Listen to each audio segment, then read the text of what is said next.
ગુજરાતમાં 15 જૂને મહેમાન બનતા મેઘરાજા હજુ પણ રાહ જોવડાવશે.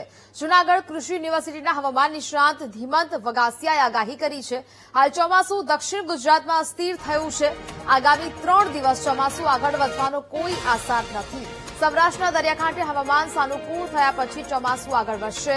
આવતા અઠવાડિયે દક્ષિણ ગુજરાતથી ચોમાસું આગળ વધે તેવી શક્યતાઓ છે. આગામી 4, 5 અને 6 જુલાઈએ સૌરાષ્ટ્રના ભાગોમાં વરસાદ વરસી શકે છે.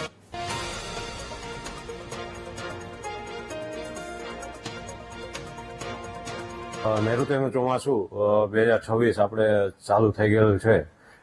સામાન્ય રીતે જે ચોમાસું છે એ 15 જૂનથી લઈ અને 25 જૂન સુધીના દિવસો દરમિયાન દક્ષિણ ગુજરાતથી લઈ અને ઉત્તર ગુજરાતના જે વિસ્તારો છે આ વિસ્તારોમાં સામાન્ય તારીખ મુજબ ચોમાસાનું આગમન થતું હોય છે.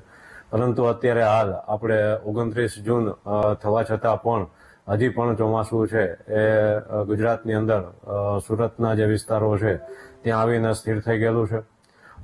હજી પણ 2 થી 3 દિવસ સુધી હજી આની આ જગ્યાએ સ્થિર રહેશે એવી શક્યતાઓ દેખાઈ રહેલી છે.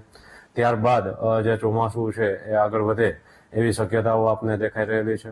આગામી દિવસોમાં જોઈએ તો આગામી દિવસોમાં જે ચોમાસાની ગતિવિધિ છે આપને દક્ષિણ ગુજરાતના વિસ્તારોમાં જોવા મળશે, મધ્ય ગુજરાતના વિસ્તારોમાં જોવા મળશે. જ્યારે સૌરાષ્ટ્રની વાત કરવામાં આવે તો સૌરાષ્ટ્રના જે દરિયાકાંઠાના વિસ્તારો છે એ વિસ્તારોમાં 2 થી 3 દિવસ બાદ જે ગતિવિધિઓ સાનુકૂળ થતા પરિસ્થિતિ ચોમાસું આગળ વધે એવી શક્યતાઓ આપને દેખાઈ રહેલી છે.